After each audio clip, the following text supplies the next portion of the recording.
এই যে বিজ্ঞানের আবিষ্কার হচ্ছে, বিজ্ঞানের আবিষ্কার যত বাড়বে কোরআন বোঝা তত সহজ হবে। সুবহানাল্লাহ। নবীজি কোরআন তেলাওয়াত করছেন আর অমুসলিমরা ইসলাম কবুল করে চলছে। কাফেরেরা সচেতন হয়ে গেল, আমাদের লোকগুলি তো আর ধরে রাখতে পারবো না, সব তো মোহাম্মদ সাল্লাল্লাহু আলাইহি ওয়াসাল্লামের পিছনে লাইন লাগাইছে।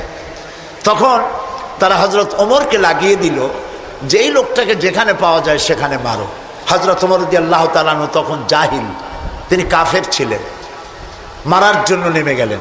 কোথায় পাওয়া যায় খুঁজতে খুঁজতে জানা গেল যে তিনি মসজিদে হারামে নামাজ পড়ছেন। পেছনে গিয়ে ওমর দাঁড়িয়েছেন, অপেক্ষা করছেন যে ঠিক আছে নামাজ পড়তেছে, নামাজ পড়াটা শেষ হোক তারপরে আচ্ছা তরে দেখব। নবী করিম সাল্লাল্লাহু আলাইহি ওয়াসাল্লাম নামাজের মধ্যে তেলাওয়াত করতেছেন জোরে জোরে। এখন আপনারা বুঝুন, এ কোরআন শরীফ হচ্ছে আল্লাহ, তেলাওয়াত করছেন যার উপরে নাজিল হয়েছে তিনি। এখন শুনতে কত মজা হচ্ছে।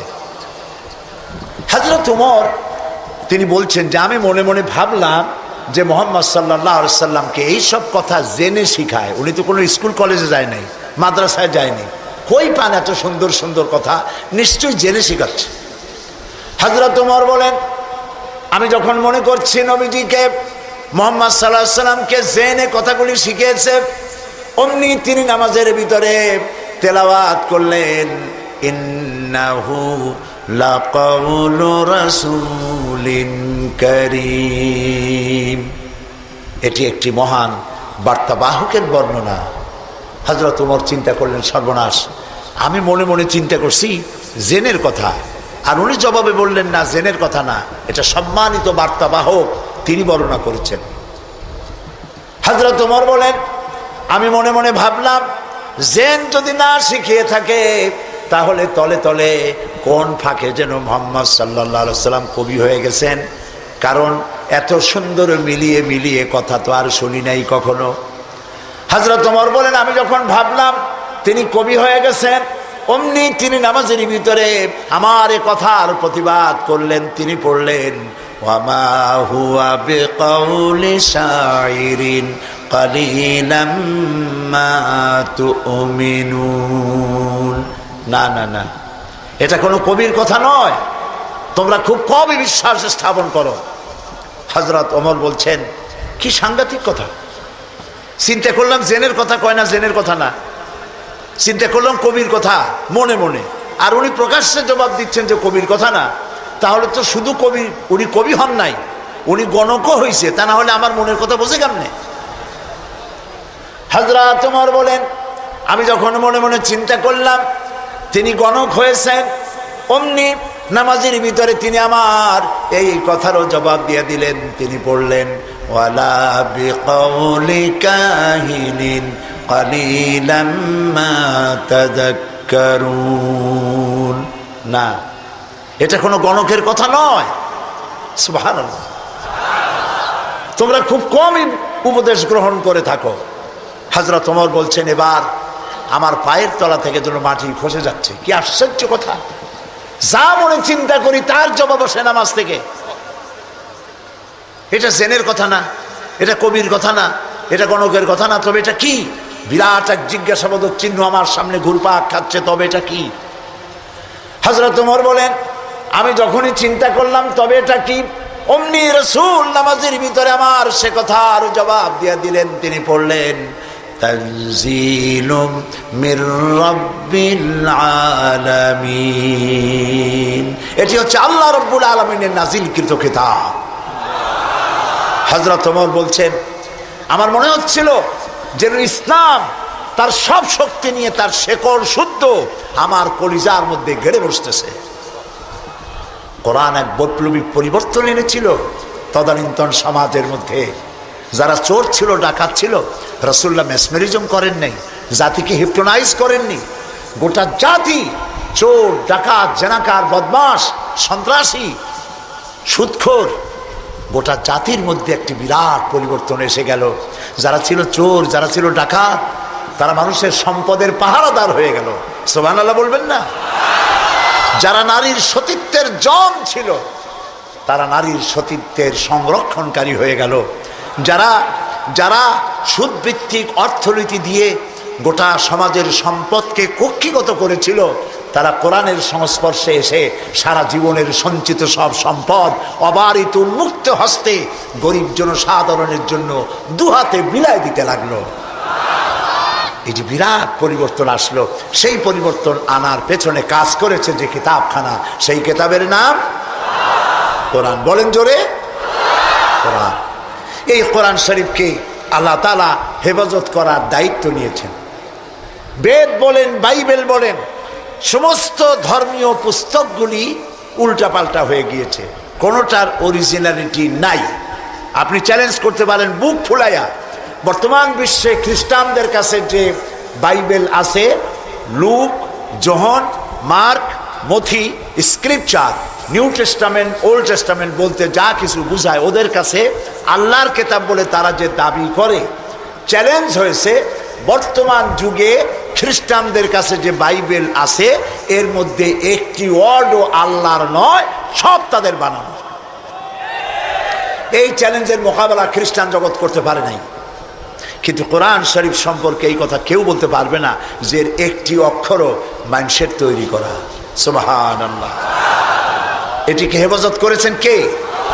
আল্লাহ রাব্বুল আলামিন বলেন, ইন্না নাহনু নাযালনা যিকরা ওয়া ইন্না লাহু লাহাফিজুন। কোরআন নাজিল করেছি আমি, আর সংরক্ষণের দায়িত্ব আমি আল্লাহ আমার নিজ হাতে গ্রহণ করেছি। সুবহানাল্লাহ। কোরআন হেফাজতের ব্যবস্থা দেখুন, আল্লাহ তাআলা কোরআন হেফাজত করেছেন। সিন্ধুকের ভিতরে করেন নাই, তাহলে পোকামাকড়ে খাইতে পারতো, নষ্ট করে ফেলতে পারতো। ব্যাংকের লকারে রাখেন নাই, লোহার সিন্ধুকে রাখলে এটা ড্যাম হতে পারত, এটা ফাঙ্গাস পড়তে পারত, এটা নষ্ট হয়ে যেতে পারত। আল্লাহ তাআলা হেফাজতের এমন ব্যবস্থা করলেন যা পৃথিবীর কোনো জাতির ধর্মীয় গ্রন্থকে হেফাজতের এই ব্যবস্থা নাই। সেটা কি? সেটা হলো আলমারিতে নয়, সিন্ধুকে নয়, ব্যাংকের লকারে নয়, মানুষের মেমোরির ভিতরে, কলিজার মধ্যে, ব্রেনের মধ্যে আল্লাহ পাক কোরআনকে হেফাজত করে দিয়েছেন। এমন জায়গায় রেখেছেন যেখান থেকে ফাঙ্গাস পড়ার অথবা পোকামাকড় ঢুকে, তেলাপোকা, উই পোকা, সার পোকা ঢুকে নষ্ট করবে এমন কোনো সম্ভাবনা নাই। চুরি হবে, ডাকাতি হবে, পরিবর্তন হবে এমন কোনো সুযোগ নাই। কোরআন মানুষকে মুখস্থ করা আল্লাহ সহজ করেছেন। সুবহানাল্লাহ। সূরা কামার, সূরা কামারের মধ্যে আল্লাহ রাব্বুল আলামিন 4 বার বলেছেন, ওয়ালাকাদ ইয়াসসারনাল কুরআনা লিযিকর ফাহাল মিন মুদ্দাকির। অবশ্যই কোরআন মুখস্থ করার জন্য আর বোঝার জন্য আমি আল্লাহ মানুষের কাছে সহজ করে দিয়েছি। সুবহানাল্লাহ। মানুষ এখন মুখস্থ করতেছে। কোরআন যারা মুখস্থ করছে তাদের সংখ্যা, এক জরিপে জানা গেছে সারা পৃথিবীতে কোরআন যারা মুখস্থ করেছে তাদের সংখ্যা 5 কোটি ছাড়াই গেছে। ময়মনসিংহে হাফেজ নাই, আছে সর্বত্র। সেবার লন্ডনে এক মাদ্রাসায় আমাকে দাওয়াত করা হলো, হেফজখানা। যারা মুখস্থ করেছে কোরআন তাদের মাথায় পাগড়ি পরাবার জন্য। এখন মাদ্রাসা মুখস্থ করা, কোরআন মুখস্থ করার মাদ্রাসা লন্ডনে হয়েছে। আলহামদুলিল্লাহ। কন ইসলাম ডুবাই দেবো, মিটাই দেবো, যতই চিল্লা, এটা বন্ধ করার ক্ষমতা পৃথিবীর কোন মানুষের নাই। এটা বন্ধ করার ক্ষমতা বুশের নাই, বুশের বাবেরও নাই। সুবহানাল্লাহ বলে। প্রিয় ভাই সব, সেই ইংল্যান্ডে আজ আর নাই যে ইংল্যান্ডে এখন থেকে 150 বছর আগে মাত্র একটা মসজিদ ছিল।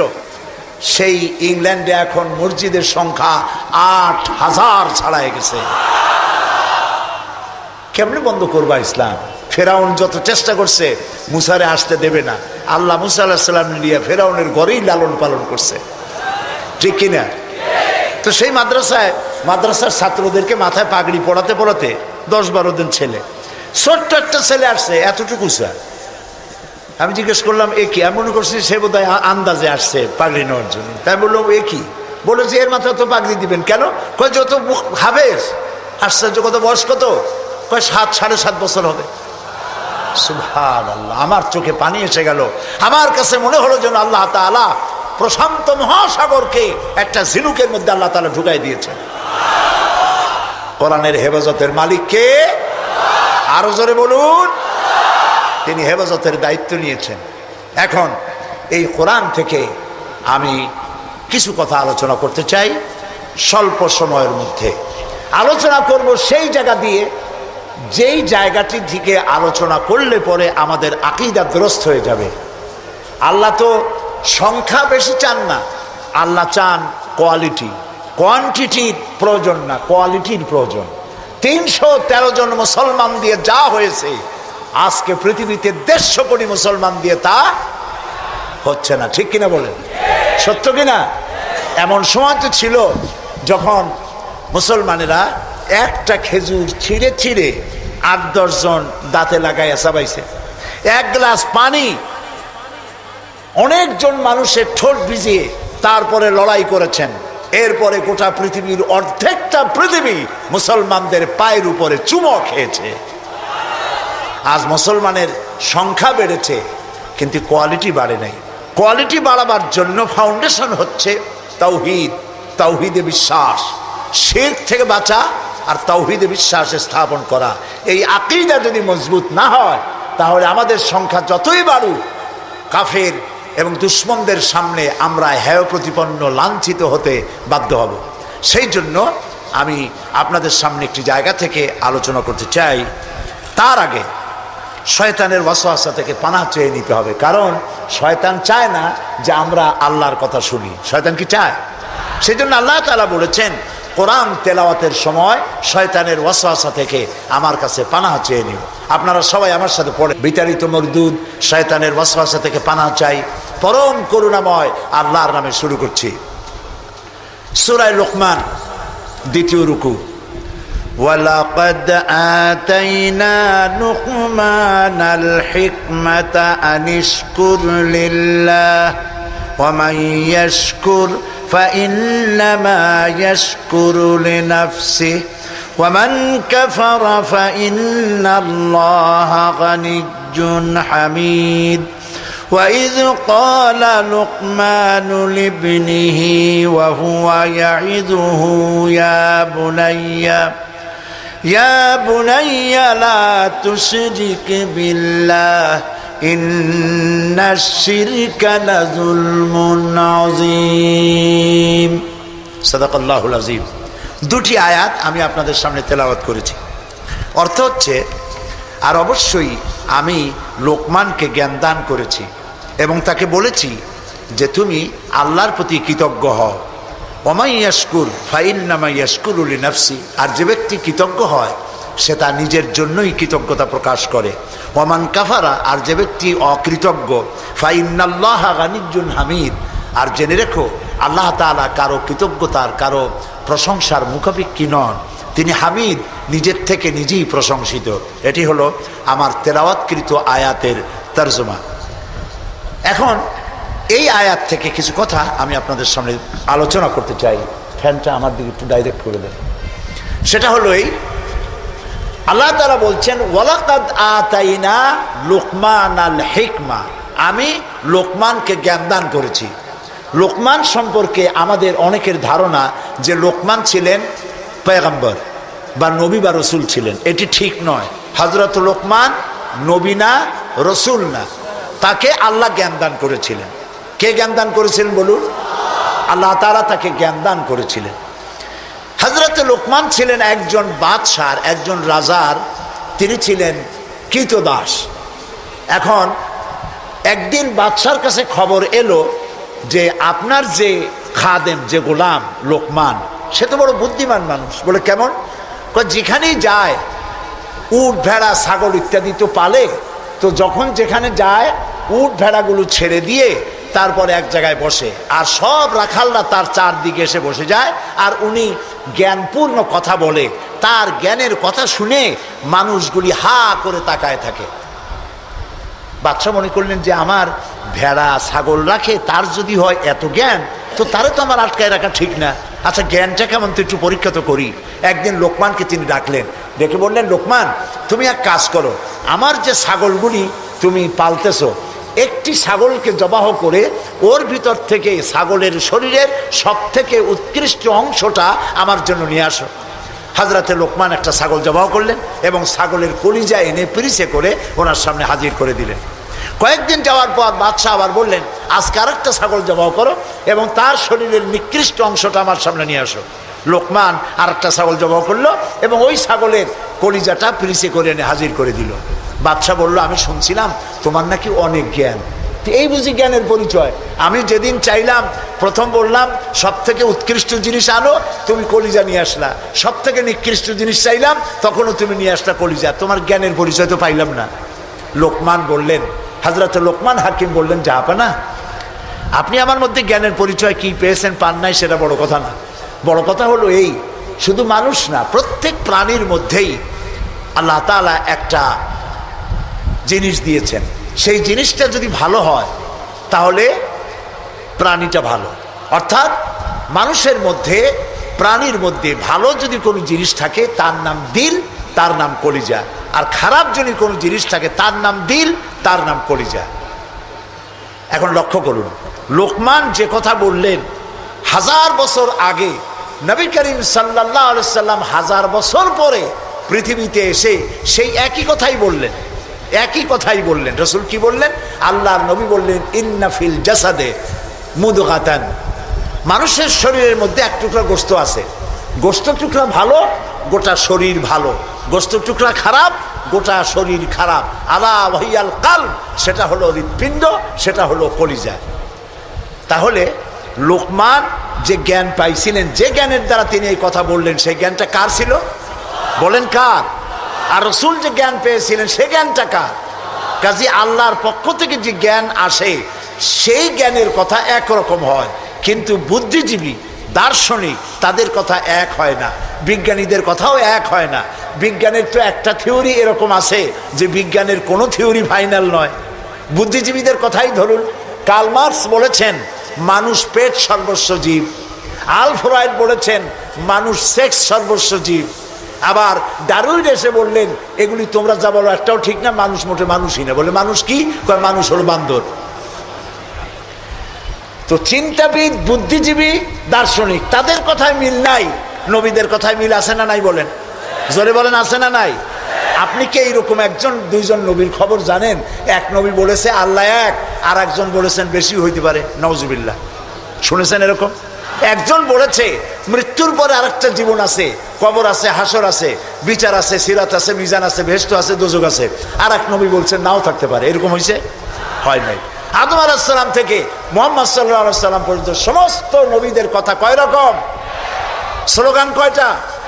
সব নবীদের স্লোগান একটি, আর তাদের সবার কথা এক। কারণ তাদের কাছে যে কথা এসেছে একটি অফিস থেকে এসেছে। অফিসটা কার? চিল্লায় বলুন। সমস্ত নবীদের স্লোগান এক ছিল। আদম আলাইহিস সালাম থেকে শুরু করে বিশ্ব নবী মুহাম্মদ রাসূলুল্লাহ সাল্লাল্লাহু আলাইহি ওয়াসাল্লাম পর্যন্ত সব নবীদের স্লোগান ছিল লা ইলাহা ইল্লাল্লাহ, লা ইলাহা লা ইলাহা ইল্লাল্লাহু মুহাম্মাদুর রাসূলুল্লাহ। সুতরাং দেখা গেল আল্লাহ রাব্বুল আলামিনের থেকে জ্ঞান যারা পায় তাদের কথার মধ্যে কোনো বৈপরীত্য হয় না। হযরতে লোকমান বললেন, এই যে কলিজার কথা, দিল, কালব, হার্ট, এটা ভালো, সব শরীর ভালো। এটা খারাপ, সব খারাপ। মন যদি ভালো হয় হাত ভালো কাজ করবে। বলেন ঠিক কিনা? হাত ওজনে কম দেবে না। মন ভালো, ওজনে কম দেবে না। হাত খাদ্যে ভেজাল দেবে না, জমিনের আইল ঠেলবে না, পরনারী স্পর্শ করবে না। সুবহানাল্লাহ বলেন। আর মন যদি খারাপ হয়, চোখ শুধু খুঁজে বেড়াবে মেয়ে লোক কোথায়, পাও খুঁজে বেড়াবে খারাপ জায়গা কোথায়, হাত খুঁজে বেড়াবে খারাপ জিনিস কোথায়। ঠিক কিনা? মন ভালো, সব ভালো। এই দিল আবার 3 প্রকার হয়। দিল কয় প্রকার? 3 প্রকার। কোরআন থেকে বলছি, দিল 3 প্রকার: সুস্থ দিল, অসুস্থ দিল, মৃত্যু দিল। এই 3 প্রকারের দিল। এখন আসুন অ্যানালাইসিসের মাধ্যমে আমরা দেখি আমাদের কোন দিল। সুস্থ দিল কাকে বলে? আল্লাহ রাব্বুল আলামিন বলেন, আল ইয়াওমা লা ইয়ানফাউ মালুন ওয়ালা বানুন ইল্লা মান আতাল্লাহ বিকলবিন সালিম। এটি হলো সুস্থ দিন। সেই কিয়ামতের দিনে মাল ধন সন্তান সন্ততি কোনো কাজে আসবে না, শুধু উপকারে আসবে প্রশান্ত আত্মা নিয়ে কেউ যদি, প্রশান্ত কাল্ব নিয়ে কেউ যদি আল্লাহর দরবারে উপস্থিত হয়, সেই দিলটা কাজে লাগবে। এইটা হলো সুস্থ দিল। অসুস্থ দিল কোনটা? ফি কুলুবিহিম মারাদুন ফাযাদাহুমুল্লাহু মারাদা। তাদের দিলের মধ্যে ছিল একটি রোগ, সেই রোগকে আল্লাহ আরো বৃদ্ধি করে দিলেন। অসুস্থ দিলের নমুনা কি? ওয়াজ ভালো লাগে, সিনেমাও খারাপ লাগে না, মসজিদও ভালো লাগে, কীর্তনও খারাপ লাগে না। এই যে দুইটা ভালো লাগে, এটি হলো অসুস্থ দিল। এটার নাম কি? আছে না আমাদের সমাজে? কয় যে হুজুর ওয়াজ শুনতে খারাপ লাগে না, কিন্তু গান যখন শুনি তাও মজা লাগে, মসজিদও ভালো লাগে, সিনেমাও খারাপ লাগে না। আছেন এরকম লোক? আছে। এটা কেন? এটা হলো এই জন্য যে ইমানের মধ্যে জং ধরে গেছে। সাপে যদি রাত্রে কামড়ায়, রাতের বেলায় সাপে কামড়াইছে, ওজার কাছে যায় লোকেরা। মোমেন শাহীতে ওজা আছে না? ওজার কাছে যায়, যে বলে সাপে কামড়াইছে। এখন ওজা প্রথমে টেস্ট করবে যে সাপটা বিষধর সাপ না বিষহীন সাপ। সাপ তো দুই রকম আছে। যে সাপে কামড়াইলে তাৎক্ষণিকভাবে লোক মারা যায়, ওই সাপরে মোমেন শাহীতে কি বলে? কি বলে? গোখরো সাপ।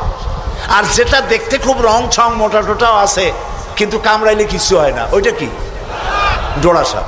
এখন ডোরা সাপ না গোখরো সাপ, কামড়াইলে কোনটায় দেখে তো নাই। এটা বোঝার জন্য ওঝা করে কি, সাপে দংশিত ব্যক্তির জিহ্বার উপরে লবণ এবং ঝালওয়ালা মরিচ এগুলো দিয়ে দেয় জিহ্বার মধ্যে। যদি সে বলে পানি পানি লাগে, যত মরিচ দেয় তত কয় পানি পানি লাগে, তাহলে বুঝতে হবে বিষধর সাপে দংশন করেছে। আর যদি সে বলে যে ঝাল লাগতেছে, লবণ লাগতেছে, তাহলে বুঝতে হবে যে ডোরা সাপে কি করছে? দংশন করেছে। এটি হলো সাপ যদি বিষধর হয়, তো বিষধর সাপের বিষে সর্বপ্রথম যে কাজটা করে সেটা হলো জিহ্বার স্বাদকে নষ্ট করে দেয়। মানুষের ইমানের জন্য সব থেকে বিষাক্ত সাপ হলো শয়তান। এ যখন মানুষকে ওয়াসওয়াসা দেয়, আর শয়তানের ওয়াসওয়াসা যখন মানুষ পড়ে যায়, তখন তার ইমানের স্বাদ নষ্ট হয়ে যায়। তখন সিনেমাও ভালো লাগে, মসজিদও ভালো লাগে, ওয়াজও ভালো লাগে, গানও ভালো লাগে। এটি হলো অসুস্থ দিল। এবার মৃত্যু দিল কি? মৃত্যু দিল সম্পর্কে আল্লাহ বলছেন, ওয়ালাকাদ যারানা লিজাহান্নামা কাসীরাম মিনাল জিন্নি ওয়াল ইনস লাহুম কুলুবুন লা ইয়াফকাহুনা বিহা। মানুষ আর জিনদের মধ্যে আল্লাহ তাআলা বলেন, আমি এক শ্রেণীর রেডিমেড জাহান্নামী তৈরি হয়েই আছে মানুষ এবং জিনের মধ্যে। ওরা কারা? লক্ষ্য করুন, মৃত্যু দিল কাদের? লাহুম কুলুবুন লা ইয়াফকাহুনা বিহা, যাদেরকে আমি হৃৎপিণ্ড দিয়েছি, বিবেক দিয়েছি, সব বোঝে, আমারে বোঝে না। আছেন এরকম কিছু বুদ্ধিজীবী? বলেন আছে না? কবি আছেন এমন কিছু, সাহিত্যিক আছেন এমন কিছু। নারীর সৌন্দর্য, নারীর রূপের সৌন্দর্যের ব্যাপারে কবিতা লিখতে লিখতে কলমের কালি শেষ হয়ে যায়, কিন্তু এই সৌন্দর্য কে দিলেন তার চিনতেই পারল না। ফুলের ব্যাপারে গান লেখে, কবিতা লেখে, ফুলের রং, ফুলের গন্ধ। প্রজাপতি, প্রজাপতি কে এত সুন্দর করে, কোন শিল্পী তোমার ডানায় এত সুন্দর রং দিল, তার গান তৈরি করে, কিন্তু প্রজাপতির রং কে দিল আরে খুঁজে পায় না। তারপরে বলে কি? বলে যে সব বুঝেছি, শান্তিনিকেতন গিয়া পড়ে শুনিয়া, সাহিত্যের উপরে ডক্টরেট ডিগ্রি নিয়া কয় সব বুঝেছি। বলে বাবা কি বুঝেছো? কয় দেয়ার ইজ নো গড।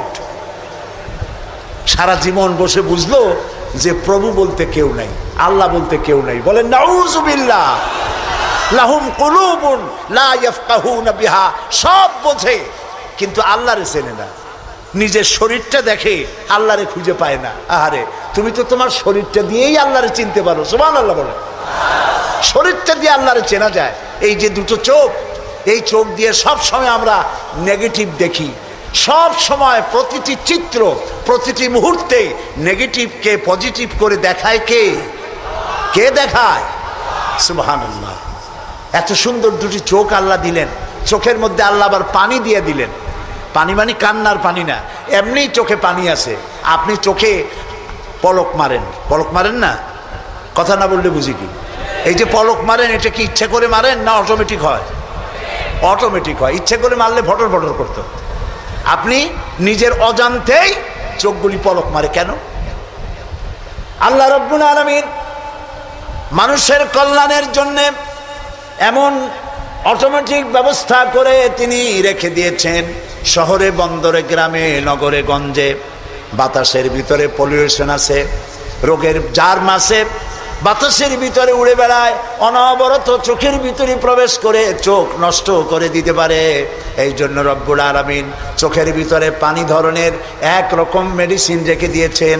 প্রতি মুহূর্তে চোখ পলক মেরে মেরে চোখকে আল্লাহ তাআলা ক্লিন করে দিতেছেন। শরীরের ভিতরে একটা শরীর দিয়ে আল্লাহকে চেনার জন্য যথেষ্ট। এই শরীরে আল্লাহ অসংখ্য রগ রেশা দিয়েছেন। মাথা থেকে শুরু করে পা পর্যন্ত যতগুলি নার্ভ আছে, সবগুলি নার্ভ ছিঁড়ে ছিঁড়ে যদি জোড়া লাগানো যায়, পুরা পৃথিবী একবার ঘুরে আসা যাবে। সুবহানাল্লাহ করতে ইচ্ছা করে না? আর যদি পাশাপাশি সাজায় রাখেন, 3 একর জমিন লাগবে একটা মানুষের রগ সাজায় রাখতে। এই রগগুলি দিয়ে আপনি আমি যা খাই, এটাকে বলা হয় কার্বোহাইড্রেট। চাউল জাতীয় খাদ্য, আটা জাতীয় খাদ্য, চিনি জাতীয় খাদ্য, আর ডাল জাতীয় খাদ্য। এই 4 প্রকারের খাদ্য হলো কার্বোহাইড্রেট।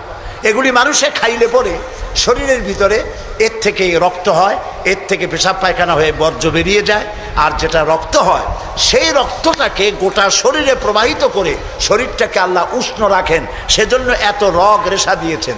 এখন এই রক্তগুলিকে মাথা থেকে শুরু করে পা পর্যন্ত পৌঁছে দেওয়ার জন্য আল্লাহ একটা জেনারেটর রেখে দিয়েছেন বুকের মধ্যে। কন্ত বুদ্ধি করে জেনারেটর নামটা কি?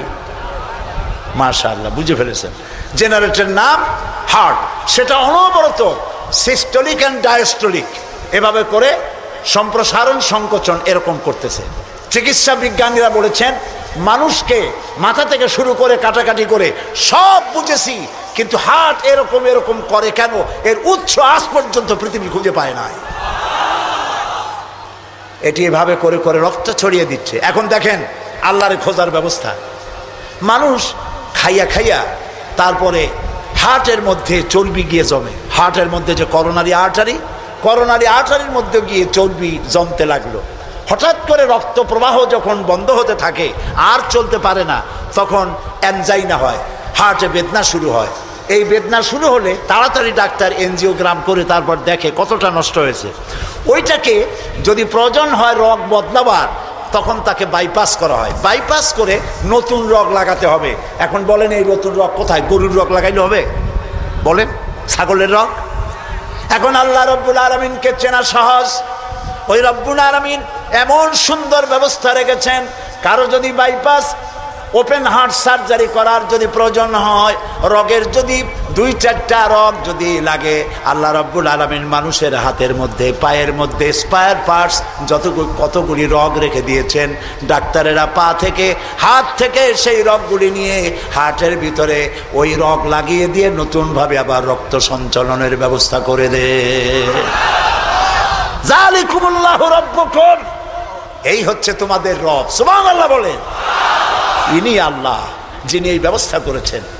কিডনি লাগে একটা মানুষের জন্য কয়টা? না 2টা লাগে না, কিডনি লাগে একটা, কিন্তু আল্লাহ তাআলা দিয়েছেন কয়টা?